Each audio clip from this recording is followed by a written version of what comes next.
अगर आप जम्मू कश्मीर के शहरी हैं और बिजली का बिल जो पेमेंट का पहला तरीकाकार होता था, पहले जिस तरीके से बिजली का आप बिल भरते थे, वो ज़रा मुख्तलिफ होने वाला है। थोड़ी-सी परेशानियाँ कुछ दिन की होंगी, लेकिन लाइफ़ टाइम के लिए और भी आसानियाँ पैदा होंगी। पहले क्या होता था कि बिल आपके घर में पहुँचता था, महीने में कितनी बिजली आपने इस्तेमाल की है, उस हिसाब से आपका बिल तैयार करके एक पेपर की शक्ल में आपके पास पहुँचता था। वो सिलसिला आज भी है। लेकिन चीज़ों को डिजिटलाइज़ करने की बात है और डिजिटल इंडिया मिशन चूँकि साथ-साथ चल रहा है और सिस्टम स्ट्रीमलाइन हो, इसके लिए एक बड़ा कदम ये जम्मू कश्मीर के अंदर पिछले दिनों उठाया गया कि ये जो ऑनलाइन बिलिंग का प्लेटफ़ॉर्म है, वो बिजली डिपार्टमेंट के अंदर भी मुतारिफ़ कराया जाए और आपके जो बिजली के बिल हैं, वो आप अपने मोबाइल फ़ोन से पे कर सकें, इसके लिए काम हो। और इसके लिए बिल पे करने के लिए सहूलियत नाम की एक एप्लीकेशन आपके पास है, उससे आप काम चलाते हैं। लेकिन कुछ परेशानियाँ बीच में रहती है तकनीकी तौर पर इंटरनेट फैसिलिटीज़ को लेकर। इंटरनेट तो ज़्यादातर इलाकों में चलता है, लेकिन बहुत सारे लोग ये चीज़ नहीं जानते। लेकिन अगर नहीं जानते तो सीखने की कोशिश कीजिएगा, क्योंकि डिपार्टमेंट के अंदर जो ज़राए हैं वो ये कन्फर्म कर रहे हैं, बता रहे हैं कि अब हर एक गाँव के अंदर जहाँ-जहाँ बिजली इस्तेमाल करते हैं, महीने की बिजली कितनी इस्तेमाल करते हैं, साल की कितनी है, हफ्ते की कितनी है, दिन की कितनी है, वो सारी चीज़ें एक-एक करके नोटिस होंगी। और कई बार लोग क्या करते हैं कि बिजली इस्तेमाल की, फिर कहते हैं महीने बाद कि हमने बिल इतना इस्तेमाल किया था जी, हमने बिजली इतनी इस्तेमाल की, बिल इसका डबल आ गया है। तो वो सारे एतराज़ात, वो शक व शुबहात, वो आपके सवालात या जो आपके प्रश्न हैं, वो एक तरह से उनका जवाब खुद देने की कोशिश है।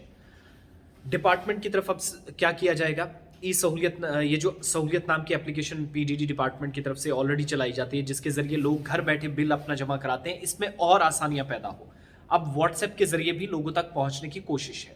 2 तरह की चीज़ें हैं, इन शॉर्ट मैं आपके सामने रखूँगा। एक ये कि हर गाँव के अंदर मोहल्ला वाइज़ एक व्हाट्सएप ग्रुप बनाया जाएगा। उस व्हाट्सएप ग्रुप बनाने का मकसद ये है कि मीटर अगर आपके इलाके के अंदर लगे हैं या ऐसे भी आपका बिजली का बिल कितना है, तो कम से कम वो आपको पता होना चाहिए। कितनी बिजली इस्तेमाल आप रोज़ाना करते हैं या वीकली कितना होता है, फिर मंथली उस बेसिस पे चार्जेस आपको आएँगे। लेकिन ये व्हाट्सएप ग्रुप बनाने का मकसद ये कि पहले जिन इलाकों के अंदर कुछ मीटर्ड एरियाज़ थे, कुछ नॉन मीटर्ड एरियाज़ थे, स्मार्ट मीटर्स भी इंस्टॉल कर दिए गए हैं।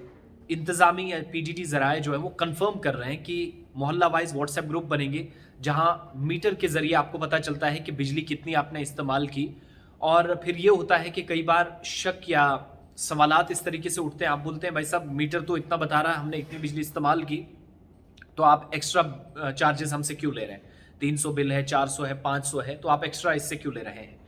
तो अब क्या है कि आप अपने मोहल्ले के अंदर जब व्हाट्सएप ग्रुप डिपार्टमेंट की तरफ से बनाया जाएगा, वो जो पहले मीटर रीडर आता था, यानी वो मीटर को देखकर एक तरह से कुछ लोग उसको लाइनमैन बोलते हैं और मुरम्मत करने वाला, कुछ लोग उसको बिल लेकर आने वाला इस तरीके से नाम देते हैं। लेकिन वो जो मीटर रीडर है, वो अब आपके इलाकों में नहीं आएगा ये बताने के लिए कि आपका बिजली का बिल महीने का कितना है। अब आपको खुद चीज़ें कंफर्म होंगी। वो कैसे? कि व्हाट्सएप ग्रुप में मीटर का भी आप फोटो क्लिक करके वो पिक्चर जो है सेंड कर सकते हैं आप ग्रुप में, और ग्रुप में सारी चीज़ें कंफर्म हो जाएंगी। एरिया वाइज, मोहल्ला वाइज ये सारी चीज़ें जो है वो डिपार्टमेंट के पास ऑलरेडी होंगी। तो व्हाट्सएप ग्रुप में अपने इलाके का जो आपका मीटर लगा है, बिलखुसूस आपके घरों में अगर है, तो मीटर का आप फोटो क्लिक करेंगे, उस फोटो को आपने उस व्हाट्सएप ग्रुप में डालना है। अगर आपका 300 का बिल है, 300 वो मीटर का फोटो क्लिक करके आपने भेज देना है।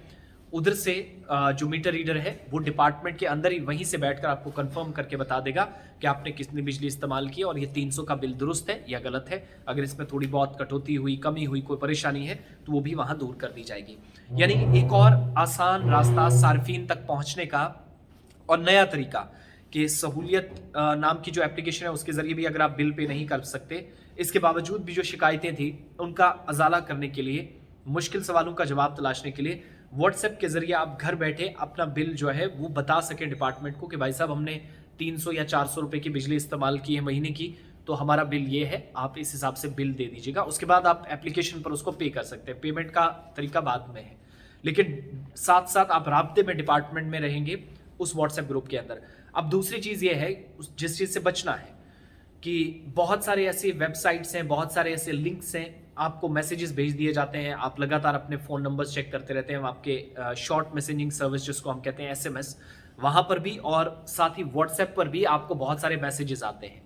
उन मैसेजेस पर ध्यान नहीं देना है ज़्यादा, क्योंकि बहुत सारे ऐसे मैसेजेस होते हैं, एक क्लिक पर आपके बैंक खातों से कई बार पैसे चले गए, साइबर फ्रॉड, ये सारी चीज़ें होती हैं। उस चीज़ से बचना है। व्हाट्सएप ग्रुप जो बिजली डिपार्टमेंट मोहल्ला वाइज बनाएगा, वो कंसर्न लोगों के साथ, मुतलका हुकाम जो उसके साथ राब्ते में रहना है, उनके साथ हर वक्त जानकारी लेनी है। कोई शिकायत हो तो मीटर रीडर से कीजिएगा, कोई शिकायत हो जेई एई से, उन तमाम मुतलका अफराद से कीजिएगा या अफसरान होंगे उनसे कीजिएगा। तो वहीं पर आप फोटो डाल के बाकी सारी चीज़ें आसानी से कर सकते हैं, ताकि आप कम से कम ये परेशानी ना हो। और ये जो महीने के एंड में कहा जाता है मैंने बिजली तो कम इस्तेमाल की थी, बिल इतना कैसे ज़्यादा आ गया, कई लोगों को कहीं टाइपिंग एरर होता है, 400-500 के बजाय 4 लाख 5 लाख कहा जाता है, वो सारा सिलसिला अब नहीं होगा। ये डिपार्टमेंट ने एक बड़ा कदम उठाया है। दूसरी, ये फेक मैसेजेस से बचने के लिए आपने सिर्फ stick towards only one WhatsApp group, जिस पर आपको डिपार्टमेंट ने वो जो मोहल्ला वाइज बनाया होगा उसी में अपनी डिटेल्स देनी है, और कोई परेशानी होगी वहीं पर आप पूछ सकते हैं। दूसरा, एक इंपॉर्टेंट चीज़, जब भी कोई आप, ये सिर्फ बिजली डिपार्टमेंट की नहीं, कोई दूसरा फॉर्म भी भरते हैं, किसी सरकारी स्कीम से फ़ायदा उठाने के लिए जाते हैं, तो कम से कम अपना मोबाइल नंबर, अगर आपकी ईमेल आईडी नहीं है, अपना मोबाइल नंबर, वो जो रजिस्टर्ड मोबाइल नंबर है जो आधार कार्ड के साथ है, क्योंकि आधार कार्ड के साथ जो है वो ऑलरेडी लिंक्ड होगा पैन कार्ड के साथ, वो सारे रजिस्टर्ड नंबर जो है वो आपने दर्ज कराए। बसूरत दिगर आपके लिए मुश्किल होगी। किसी और का नंबर देने पर अगर कोई परेशानी आती है, कोई एक्स्ट्रा बिल में कोई नुकसान होता है, या कोई और परेशानी, सरकार की तरफ से कोई पैसा आपको आना होगा, वो पैसा किसी और के पास भी जा सकता है। और डिपार्टमेंट जो आपको अपडेट रखेगा साथ साथ कि भाई साहब हमने पैसा डाला है या नहीं, हमने बिजली का बिल कब लेना है या नहीं। ये एक एग्जाम्पल में दे रहा हूँ। अगर ये सारी चीज़ें होंगी तो जो नंबर उस वहाँ पर आपने दिया होगा, रजिस्टर्ड नंबर आपका नहीं होगा, किसी और का होगा, तो वो नंबर किसी और शख्स के पास चले जाते रहेंगे। तो इसलिए खुद अपना नंबर भी साथ साथ अपडेट करते रहें।